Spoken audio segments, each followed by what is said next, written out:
Caríssimos irmãos e irmãs, também que nos acompanham pelas redes sociais, principalmente os jovens lá de Mogi das Cruzes. Hoje as leituras são muito fortes. A primeira de Isaías diz uma frase que eu vou dizer para vocês profeticamente, que essa frase ela é muito atual. Buscai o Senhor enquanto pode ser achado, invocai-o enquanto Ele está perto. Vocês, também jovens, que estão nos acompanhando. É muito nítido, é muito claro que existe uma força maior por trás do mundo, usando as autoridades civis para nos distanciarmos de Cristo. Isso é evidente. Vamos lembrar da pandemia, o que fizeram com a nossa fé. E olha que aquilo foi só uma preparação.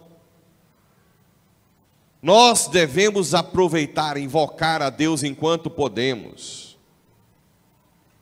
Vai chegar um momento que vai ficar cada vez mais difícil. É muito importante que nós, o mais rápido possível, busquemos o Senhor com toda força, com toda graça, do fundo do coração.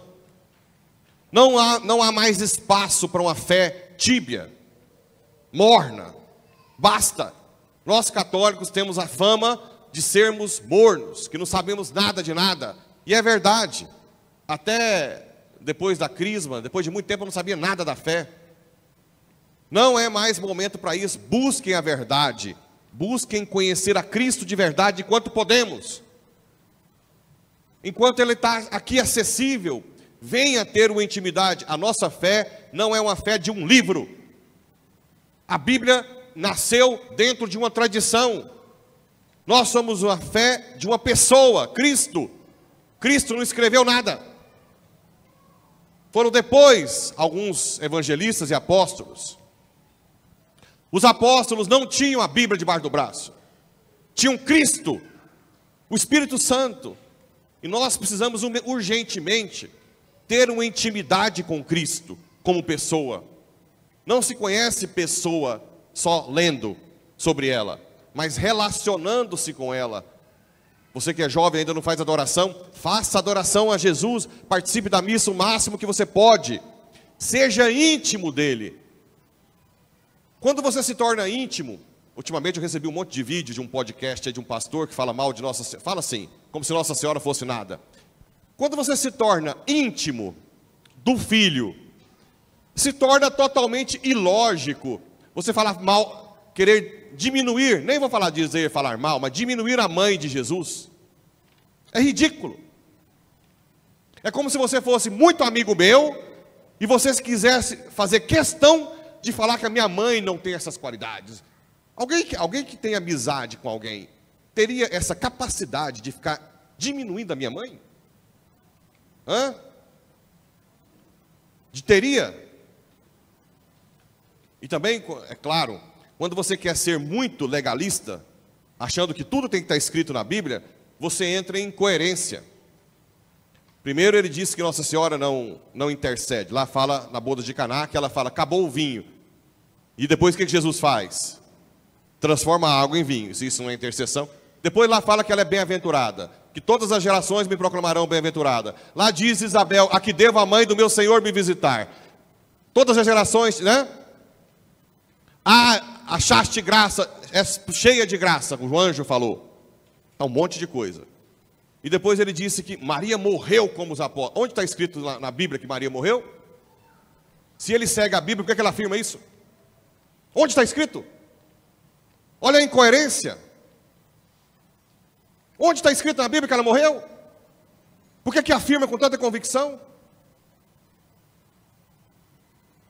Se nós não conhecermos Cristo como pessoa, nós vamos cair em um monte de aberrações, né? Um monte de incoerências. Se você quer conhecer alguém, veja se ele tem coerência, porque a verdade, ela não contradiz a si mesma. Se você parte de um princípio de verdade, todos os passos não se contradizem. Se a pessoa entra em contradição, há uma incoerência, não está na verdade. Não está na verdade. Então, aqui entra, buscai-o, Quando eu digo buscai-o, é para ler a Bíblia? Sim, nós também temos esse defeito, temos que ler a Bíblia um pouquinho todos os dias. Mas antes de ler a Bíblia, relacionar com a própria palavra, que é Cristo.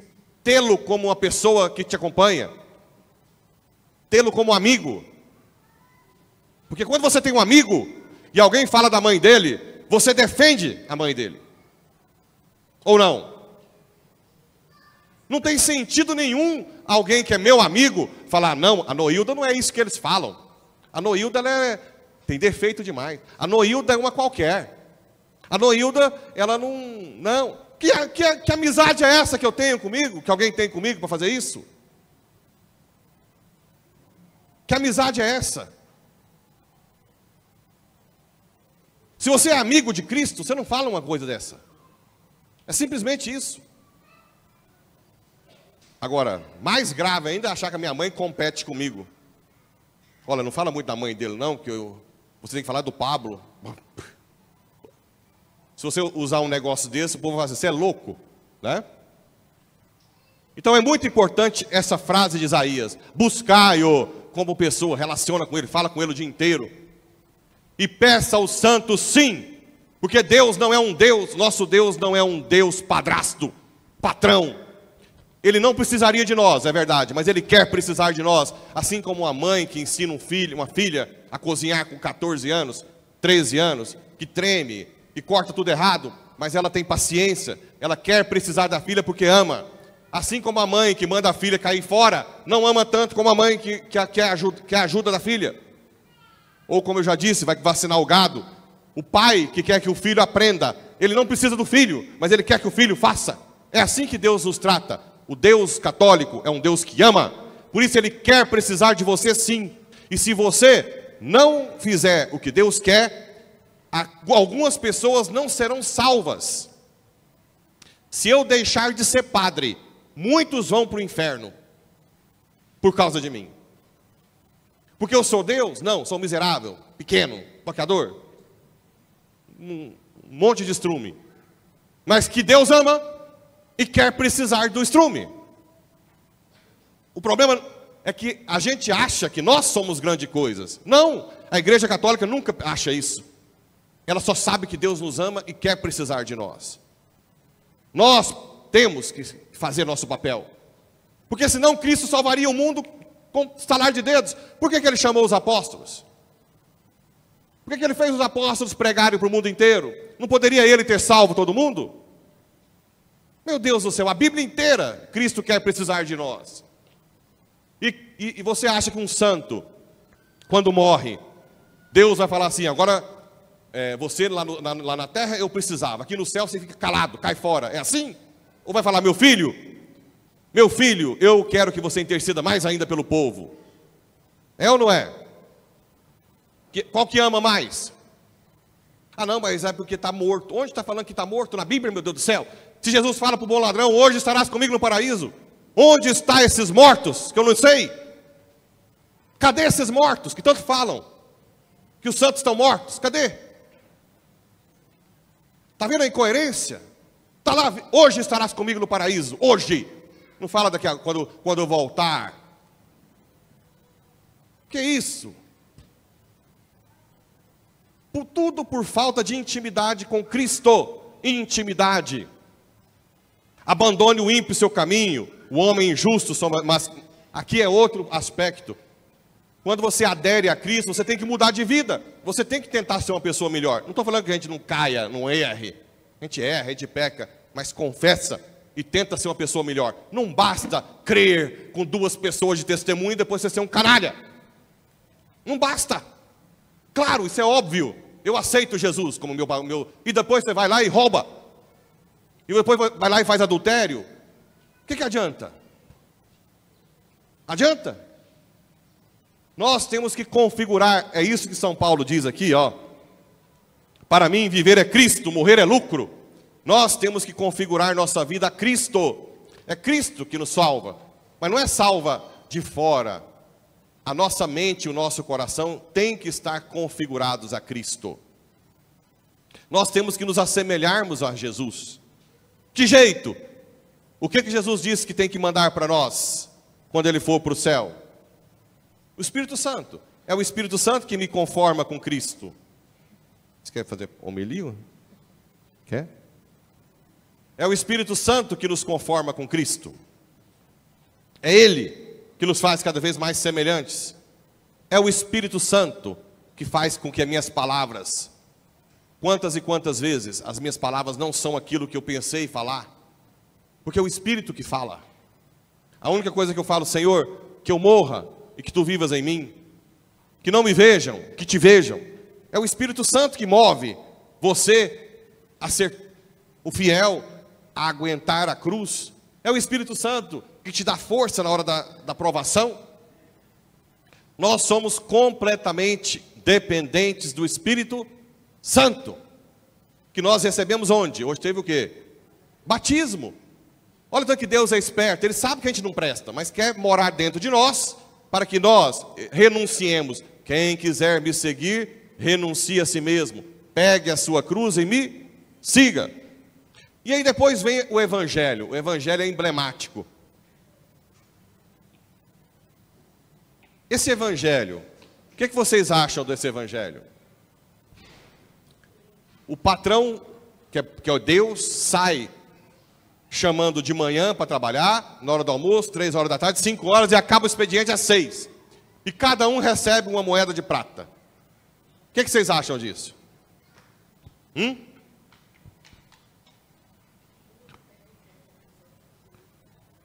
Sim, tem essa conotação. Tem várias conotações. Vamos lá. Primeira coisa, Deus não é como a gente, egoísta, medíocre. Quando Deus vem na nossa vida, Ele se doa completamente. Ele não retém algo para si. Nós é que damos uma partezinha para Deus e o resto a gente fica conosco. Deus não. O maior prêmio que nós temos de ser de Deus é Ele mesmo. E Ele se doa completamente a nós, a você e a qualquer outro que chegar aqui amanhã. Deus não dá um pouquinho para você, um pouquinho para o outro. Ele se dá completamente, assim como Ele exige que nós nos entreguemos a Ele completamente. Nós temos que dar nossa vida a Cristo completamente. Não é só uma parte da nossa vida. Então a primeira coisa é essa: Deus se doa a todos inteiramente. Então o prêmio é o mesmo, é Ele mesmo, né?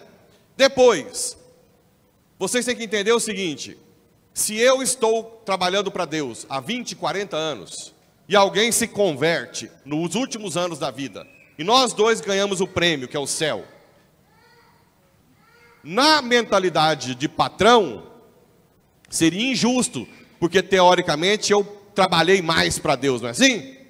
Agora eu pergunto para vocês: quem é mais vantajoso? Quem conheceu a Deus só nos últimos anos, ou a mim que tive a oportunidade de viver em Deus mais anos? Meus irmãos, servir a Deus é uma honra, não é um peso. Por mais que tenha sofrimento, perseguição, calúnia, cansaço, não interessa.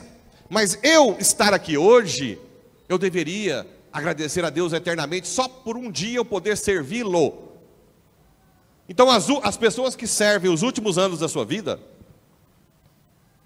elas, coitada, ainda bem que ganhou o céu, mas elas não tiveram a oportunidade que eu tive. Elas viveram grande parte da vida sem sentido. Essa vida não tem sentido sem Deus.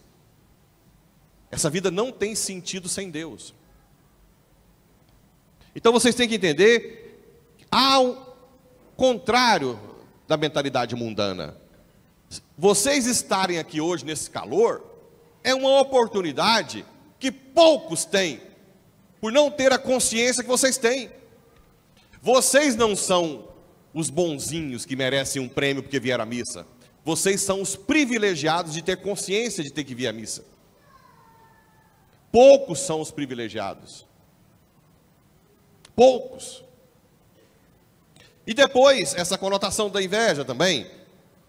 Os fariseus, os judeus se achavam os donos da verdade. E às vezes os pagãos iam se convertendo e Cristo aderia à fé. E nós também, quem está amassando barra à igreja há 10, 15, 20, 30 anos, deve se converter a tal ponto de quando vier uma pessoa de fora, um pecador, prostituta, o que for, que se converter amanhã, nós estamos felizes por eles ganhar o céu. E não é achar que nós temos que ter mais, porque nós somos o quê? O que nós temos vem de Deus. O que nós temos de bom vem de Deus. Então nós temos que nos alegrarmos com aqueles que vêm nos últimos dias da vida. Imagina se Jesus fosse voltar ano que vem. Vamos correr, gritar e implorar, venham, né? Venham rezar conosco e alegrar com aqueles que no último minuto de vida disse sim para Deus. Esse é o coração do cristão. Nós temos a mania, é muito engraçado, para não falar que é dramático, de querer fazer parte de grupos superiores. Eu faço parte daquele grupo, porque ele é bom, ele é superior. Eu faço parte daquele outro, faço parte daquela paróquia, eu faço parte do apostolado, eu faço parte de sei lá o quê, há tantos anos. Não é isso o mais importante. O mais importante é o tanto que você está buscando o outro que não faz parte de nada. É o tanto que você é discreto com você mesmo. Quanto mais discreto, quando é que eu vou ser um padre santo? Quando eu for muito discreto, muito serviçal e buscar o máximo de pessoas lá fora. O máximo. Isso sim é ser de Deus. Os jovens que nos acompanham, não tenham medo de dar a vida, de entregar a vida completamente para Deus. Ele não tira nada, porque Ele é tudo. Ele não tira nada. A questão material, financeira, quando a gente está no meio, buscando só isso, a gente se sente escravo. Mas quando a gente se liberta, é uma libertação plena, uma liberdade interior incrível. Vocês nasceram para ser livres, livres, não para ser escravos. Livres. Essa é a proposta de Deus, que não é patrão, é pai. Pai. Pai que nos acolhe, nos coloca junto dele, nos mostra o caminho da santidade. Vem, Espírito Santo, me conforme a Jesus, para que eu ame mais a sua mãe. Quanto mais eu amo Jesus, mais eu amo a sua mãe. É ridículo colocar um contra o outro. Quanto mais eu amo a Jesus, mais eu busco lá fora quem precisa de mim. Quantas e quantas pessoas precisam de você, da sua palavra, que estão lá fora, sem conhecer ninguém. Quantas e quantos da sua família precisam da sua oração, da sua Ave Maria. E mais, retomo o início da pregação. Como Jesus precisa que você venha aqui buscá-lo enquanto é possível buscá-lo. Venham buscá-lo enquanto é possível buscá-lo. Venha buscar Jesus. Ele te ama, Ele quer te fazer configurar a Ele. A nossa igreja é muito bela. Aqui todo mundo tem valor. Todo mundo. Você tem valor. Se você quiser participar de qualquer pastoral, fala comigo. Você manda na paróquia. No bom sentido, não é no autoritarismo, mas manda porque aqui é sua casa. Nós somos uma família. E sem você aqui não é. Estou vendo até que você é nova para cantar. Como é que é o nome dela? Natália. Hã? Natália, você já cantou alguma outra vez? Bem-vinda, Natália. Obrigada. Olha o tanto que a gente está feliz aqui. Bate uma salva de palmas para a Natália. Nossos olhos brilham com um rosto novo. Não é? A gente brilha. Se a gente pudesse, é porque não é tão rica assim, nós põe tapete vermelho para todos os novos. Vocês que já estão velhos, é de casa, senta no chão. Os que vêm de fora, tem que pôr tapete vermelho. Se alguém depois poderia oferecer um suco, um café para a Natália, né? É assim, né? É assim que nós temos que ser. Os novos é uma alegria. Os batizados que nunca foram batizados, olha que alegria. Quantos batizados essa paróquia já gerou? Quantos filhos de Deus? Quantos matrimônios? Olha que alegria que é no céu. Que alegria que é no céu. Essa é a igreja católica. Você é único. E Deus precisa de você sim. E vai precisar até a morte. E vai precisar mais depois que você morrer. Porque você não vai morrer. A alma não morre. A alma ou está no inferno, ou está se purificando, ou está lá no céu. E até as que estão purificando podem rezar por nós. Confia no amor de Deus. Se entregue a Ele como Ele se entrega a nós. e nós seremos felizes. Ensina seu filho a dar a vida. Ensina, jovem, com a sua vida, dar a vida. E você vai ver coisas maravilhosas. Com sofrimento? Vocês sabem muito bem que foram 5 anos de muito sofrimento na minha vida depois que eu virei padre. Mas parece que é uma alegria, ao mesmo tempo, incomparável. Quanto mais bate, mais a gente fica feliz. É uma coisa extraordinária que vem do alto. Eu não trocaria jamais a vida que eu tinha antes por essa. Jamais. Jamais. E olha que já provei muito do mundão, né? Não no sentido imoral, mas que muitos sonham. Apartamentos, hotéis em frente à praia em Miami, helicóptero em Nova York, restaurantes caros. Tudo isso eu já tive. Isso tudo é lixo, jovem. Você está sonhando com isso? Isso é lixo diante de Jesus.